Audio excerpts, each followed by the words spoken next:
Fala galera, sejam muito bem-vindos a mais um episódio do Versão Brasileira Podcast.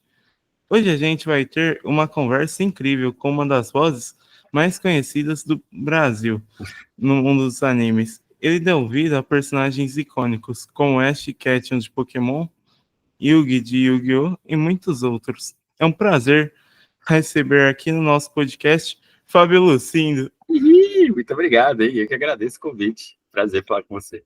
É uma honra te receber aqui no nosso podcast, Fábio. Seja muito bem-vindo. Muito obrigado, muito obrigado. Fábio, você começou a sua carreira bem jovem, né? Uhum. Conta um pouco pra gente sobre como você entrou no universo da dublagem e o que te motivou a seguir essa profissão. Foi, na verdade, uma consequência de outros trabalhos que eu já fazia, assim. Eu comecei fazendo propaganda para TV, sabe? Publicidade. Também porque meu irmão pediu para minha mãe, assim, totalmente ao acaso. E aí, por causa dessas publicidades, acabei conhecendo alguns dubladores, né? Ia gravar, às vezes tinha aqui no estúdio gravar também, e o pessoal já indicava para minha mãe, falava, pô, leva ele para dublar, ele é pequeno, ele lê, ele interpreta, e era uma época ainda que muitas mulheres dublavam crianças, tinha pouca criança dublando, assim.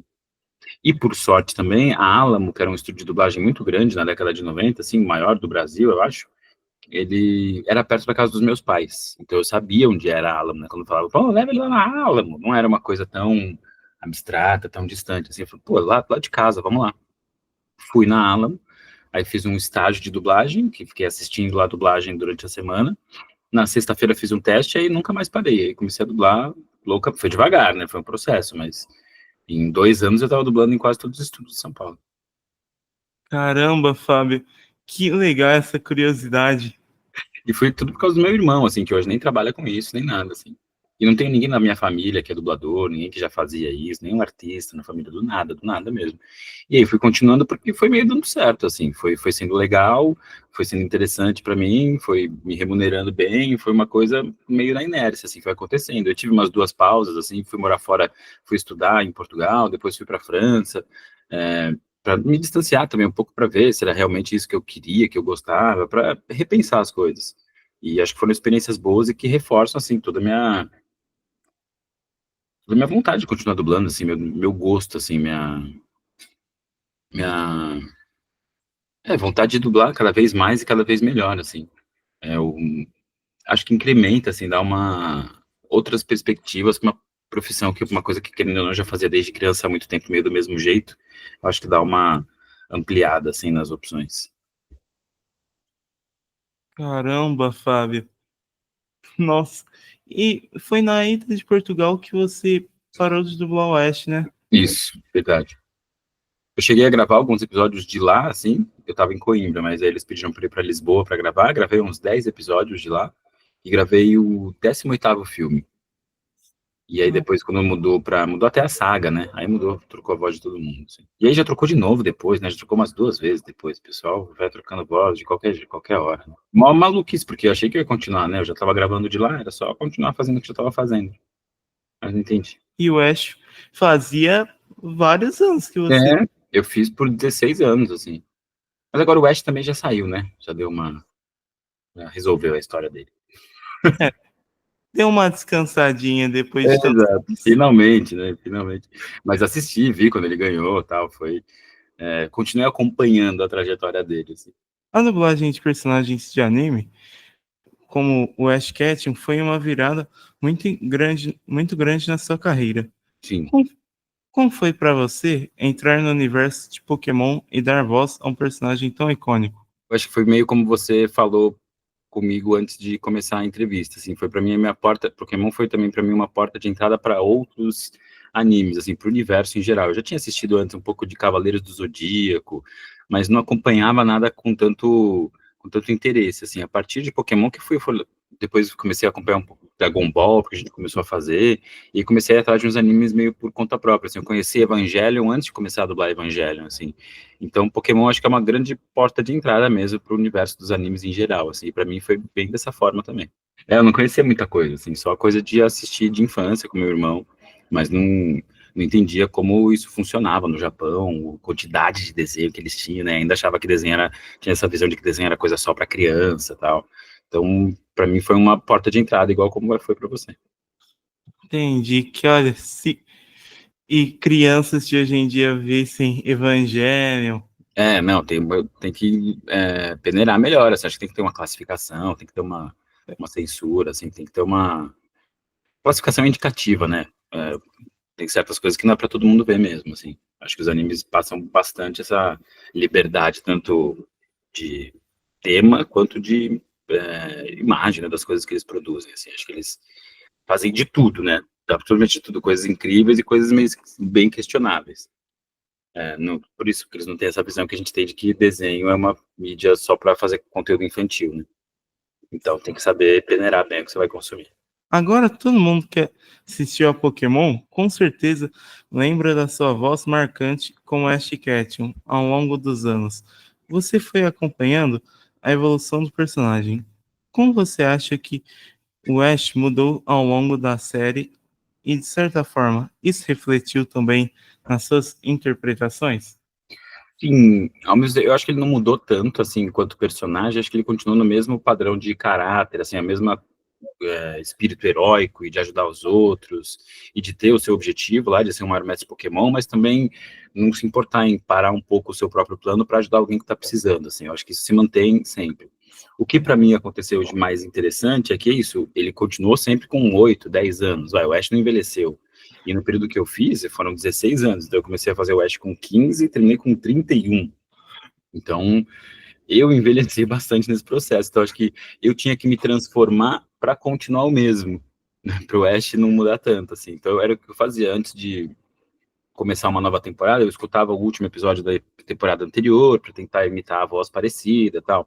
Porque se você pegar o primeiro episódio de Pokémon que eu dublei e o último, a voz tá bem diferente, mas se você for diluir isso no passar do tempo, você vai vendo que a coisa vai sendo mais aceitável, assim, não dói tanto, não é tão gritante a diferença. Justamente por isso, porque eu fui ficando mais velho, né? Comecei a dublar porque eu era uma criança e terminei um adulto, um tiozão já.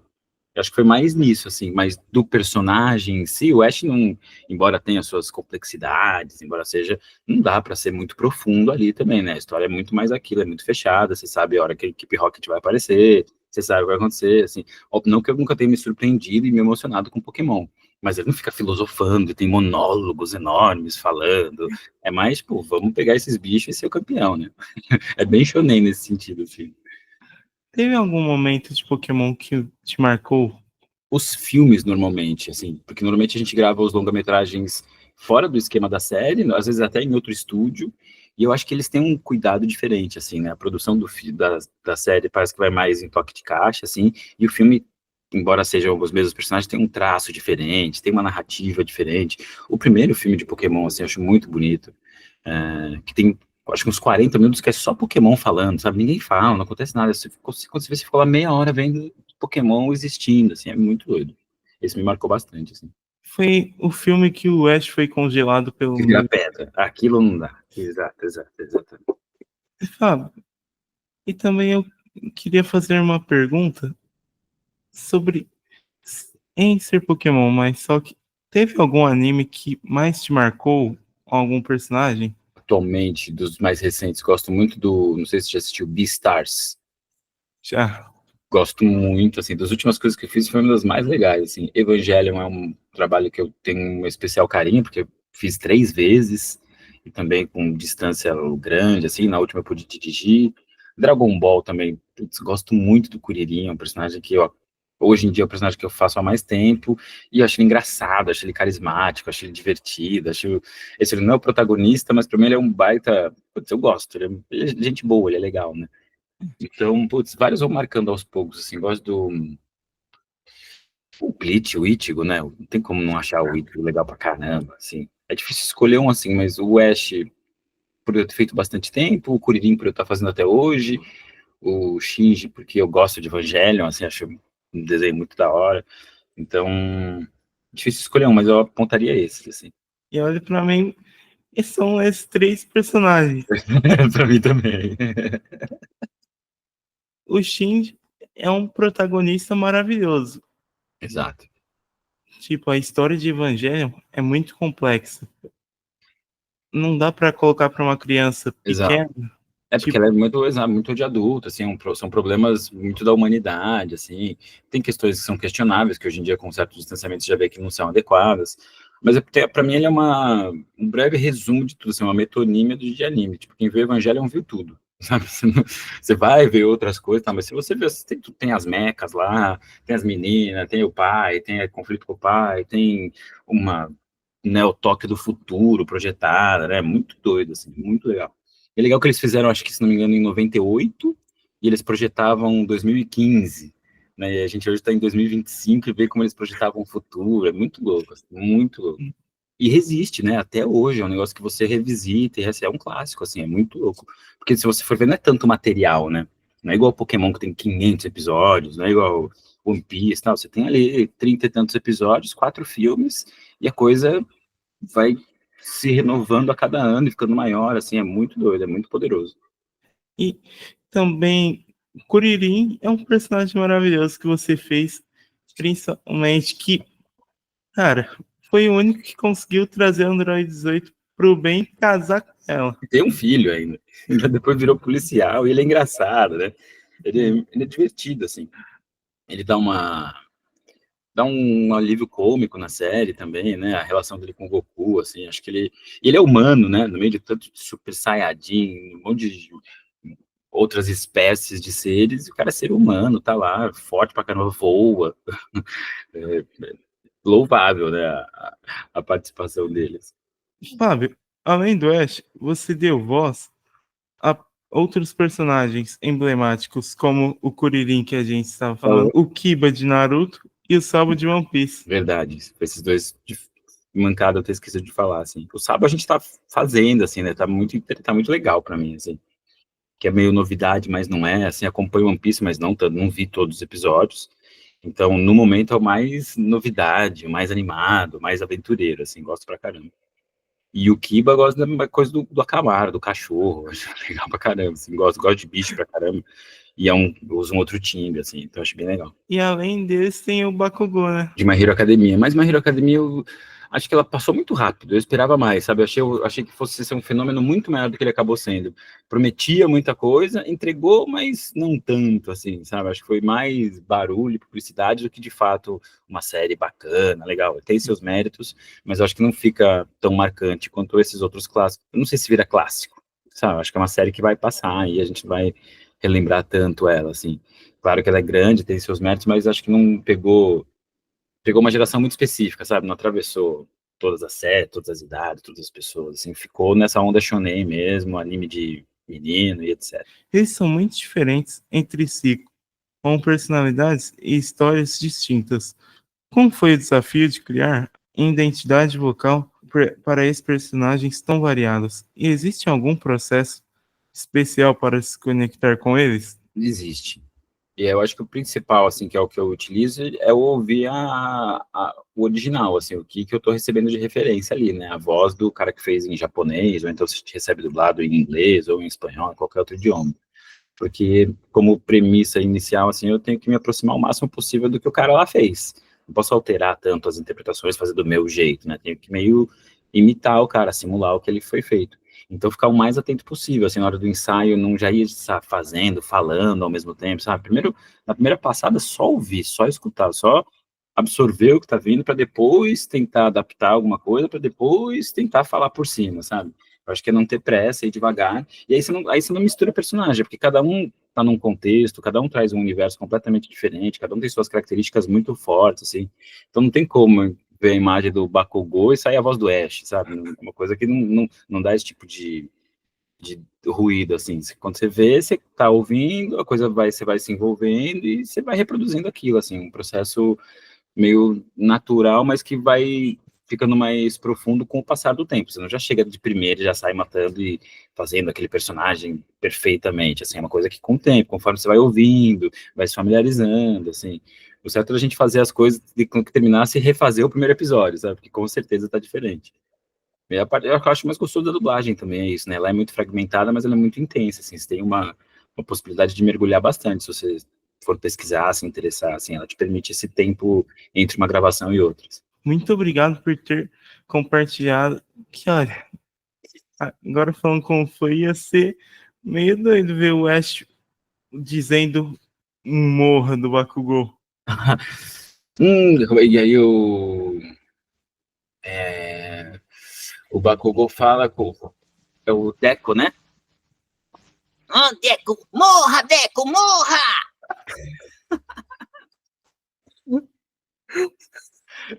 É verdade, eu acho que eu nunca tinha feito isso, coisas do Bakugou com a voz do Ash. Fábio, muito obrigado. Que bom que você gostou, da hora. Muito bom. Dublar animes não é só sobre colocar a voz, né? Como você se prepara para as cenas de ação e as emoções intensas que muitos personagens de anime passam? Tem alguma técnica especial que você usa nesses momentos mais dramáticos ou agitados? Na verdade, não uma técnica, assim, acho que tem essas técnicas de vocais, de você conseguir gritar sem se machucar e tal, mas o que eu peço, quando eu sei que é um personagem que grita bastante, eu evito de fazer sessões de gravação muito longas, tipo, no máximo 2 horas, sabe? Mesmo que depois eu vou fazer outra coisa, dublar outra coisa, mas esse personagem nessa produção, no máximo 2 horas gravando, senão você acaba se machucando e não consegue gravar nada no dia seguinte, tal, ficar um tempo sem poder trabalhar. Então, eu não faço mais sessões tão longas de gravação e peço para fazer à tarde, em vez de tipo, fazer a primeira sessão às 8 horas da manhã, já chegar lá. Por mais que você faça um aquecimento, acho que acordar e ir para o estúdio, você já chega com um outro registro. Se é uma coisa à tarde, eu já falei a manhã inteira, mesmo que eu não tenha dublado, mas já me comuniquei, já esquentou um pouco, então você acaba se machucando menos se gritar errado alguma vez, se acontecer algum problema, não é tão grave, eu acho. Então, era esses cuidados que antes eu não tinha, mas com o passar do tempo, ficando mais velho, comecei a precisar fazer essas coisas. Gravar menos e mais no período da tarde. E olha, essas técnicas de grito você usou principalmente no Bakugo, que olha, Nossa, e ele não ficava com. Não ficava rouco, eu ficava com dor de cabeça. Sabe, de ficar. Uma pressa, parece salta aquela veia no meio da testa. Você fica... Então, terminava de gravar, mesmo que fossem as sessões pequenas de no máximo 2 horas, assim, ficava com dor de cabeça e cansado, assim, coisa que antes eu não ficava, não. a galera adora saber sobre os bastidores. Então, vamos lá. Tem al- Agora chegou o momento. Tem alguma curiosidade dos estúdios de gravação que você pode compartilhar com a gente? Algo que tenha acontecido e que foi engraçado ou marcante? O que acontece muitas vezes às vezes, você marcar o estúdio errado. Tipo, eu tinha que estar num estúdio que é na Lapa e eu vou pro estúdio que é no Tatuapé. E aí, no que eu tô chegando no Tatuapé, o cara liga, e aí, você tá chegando? Eu falei, tô chegando aqui, ele aceitava. Não, mas a sua escala é na Unidub. E, tipo, ter que eu cancelar e ir para outro lugar. Já aconteceu uma vez de ter que gravar de madrugada, tipo, 1 hora da manhã, porque tinha que entregar o filme de qualquer forma. E aí, eu era criança ainda, então fomos gravar num estúdio meio que já tinha uma fama de mal assombrado, e gravar à noite, ficar a gente escutando vozes, mas acho que atualmente o que mais acontece, o que mais putz, às vezes quando você recebe a mensagem falando, e aí, tá chegando? E você tá em casa achando que é uma escala remota, sabe? Essas coisas não acontecem mais do que a gente imagina, assim. E você fica, putz, errei, eu tô no lugar errado, nossa, não, achei que era... Ou então, o contrário também, você chega para gravar presencialmente e fala, não, sua escala era remota, você podia estar em casa. Porque agora o acesso aos estúdios ficou muito mais difícil também. Antigamente você conseguia fazer uma visita, fazer um estágio. Agora esquece, assim, como tem essas coisas de confidencialidade dos produtos, você não consegue nem ir com um amigo seu e ele ficar na recepção esperando enquanto você trabalha, sabe? Não pode nada, não pode ficar com celular, não pode, tá bem restrito o acesso, assim. Fábio, os animes têm um público muito fiel. Uhum. Como você vê a relação do público com os personagens que você dublou? Já recebeu alguma surpresa de fã que te marcou? Eu recebo sempre desenho, tem um monte de desenho guardado, assim, porque o pessoal faz uns mistura os personagens comigo, assim, recebo muito. Tem uma caixa postal, que algumas pessoas me mandam carta, me mandam coisas variadas, assim, mas principalmente desenho, o que eu mais tenho, assim, o que eu mais gosto de ter, tem os porta-retratos, tem umas caricaturas, assim. Desenho é o que eu mais recebo e é o que eu mais gosto, assim, que você tem o traço da pessoa, é muito da hora. Normalmente são os mesmos personagens, mas cada um desenha do seu jeito, assim, então eu tenho uma boa galeria de desenhos. Fábio, se você puder depois passar a caixa postal para os É, fãs mandarem, deixa eu pego agora já. A caixa postal número 84, e o CEP é 12 250 970. E aí pode mandar o que quiser, que aceito tudo. Obrigado, Fábio. Eu que agradeço, pô. Só recebi fanzine, recebi carta, recebi foto. E aí vou respondendo também, acabo me correspondendo com as pessoas, é legal, é divertido. Porque eu tô morando no interior, né? Então não chega carta na minha casa. Tenho que ir numa cidade do centro e pegar as coisas no correio.